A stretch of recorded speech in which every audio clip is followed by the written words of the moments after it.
Hello everyone, this is teacher Apogee from Urikwibaza, as I said.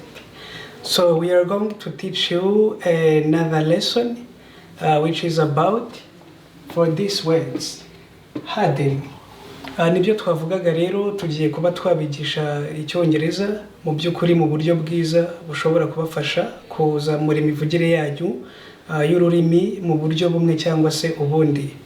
Let's kick off our lesson without taking too much time. Let's get started. Tudatwaye umwanya munini cyane, reka dutangire. This is English lesson, as you know. Harden, make it difficult to break. Harden mu by'ukuri ni ikintu kiba kitoroshye ko cyameneka cyangwa se ni ikintu kiba kitoroshye kuba cyacika cyangwa se cyameneka. Harden, make difficult to break. Ni ikintu mu by'ukuri bigoranye kuba cyacika. We are going to see more examples in this lesson. Tugiye kureba ingero zitandukanye muri rino somo. This tree is hardened such that no one can chop it up.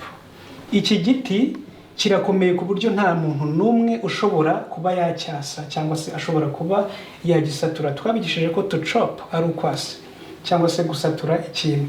This tree is hardened such that no one can chop it up. Iki giti mu by'ukuri kirakomeye cyane ku buryo nta muntu n'umwe ushobora kuba yacyasa cyangwa se yagisatura. Things like that. This wall is hardened. Uru rukuta rurakomeye cyane. This wall is hardened. Uru rukuta cyangwa se iki gikuta kirakomeye cyane. This wall is hardened. That chair is hardened. Iyo ntebe irakomeye cyane cyangwa se iriya ntebe irakomeye cyane. Ushobora kubwira umuntu uti my dear friends, be patient because that chair is hardened. Kubera ko iriya ntebe ikomeye. These stones are hardened. Aya mabuye arakomeye cyane. These stones are hardened.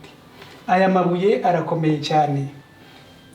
We are going to arrive here for this lesson, which is about be promoted. We are going to see more examples in sentences.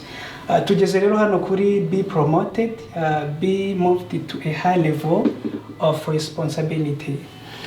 Be promoted cyangwa se to be promoted ni ukuzamurwa mu ntera, kuba wakuzwa ukaba umuyobozi runaka cyangwa se kuba wazamurwa mu nshingano zimwe cyangwa se izindi. Ni ukuba umuntu akomeye, kuba ugiye kuba wajya mu ntera ukaba umuntu ukomeye nk'umuyobozi cyangwa se ikindi kintu icyo ari cyo cyose baba baguhayemo iyo promotion yo kukuzamura. Be promoted. Be promoted.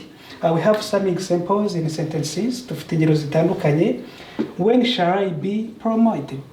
When shall I be promoted? Ni ryari se nazazamurwa mu ntera? Ahangaha turimo kwibaza. When shall I be promoted? Nyamuneka ni ryari nzaba nazamuwe mu ntera? Apogee shall be promoted these days. Apogee ashobora kuzazamurwa mu ntera iyi minsi. Apogee shall be promoted these days. Apogee ashobora kuzazamurwa mu ntera muri iyi minsi. I can be promoted if I do this job well. Nshobora kuzamurwa mu ntera mu gihe naba mu by'ukuri ndimo ndakora aka kazi neza. I can be promoted if I do this job well. Nshobora mu by'ukuri kuzazamurwa mu ntera cyangwa se bashobora kuzazamura mu ntera kubera ko wenda naba nkoze kano kazi neza.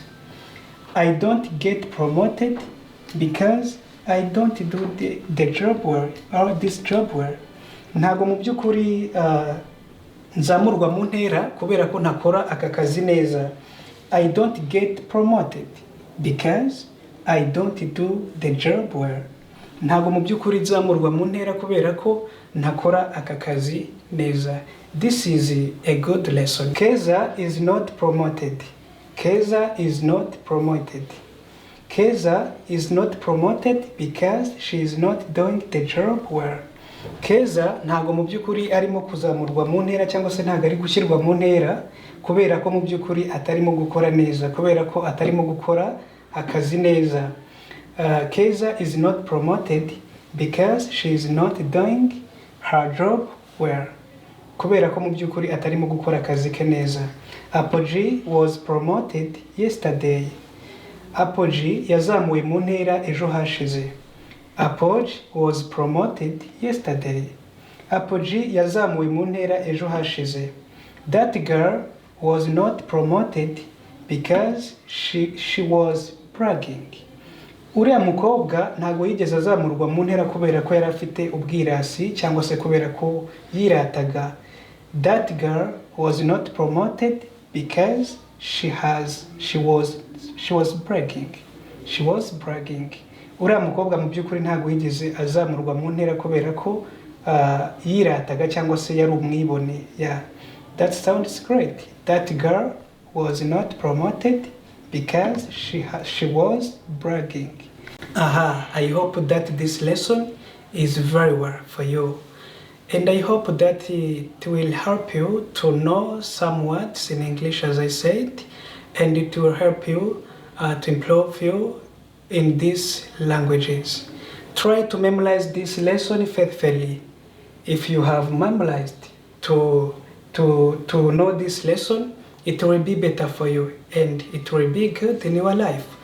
So nibyo navugaga rero, mu by'ukuri niba iri somo wamaze kurifata neza ukaba wamaze kuryiga neza bizagufasha mu buzima bwawe.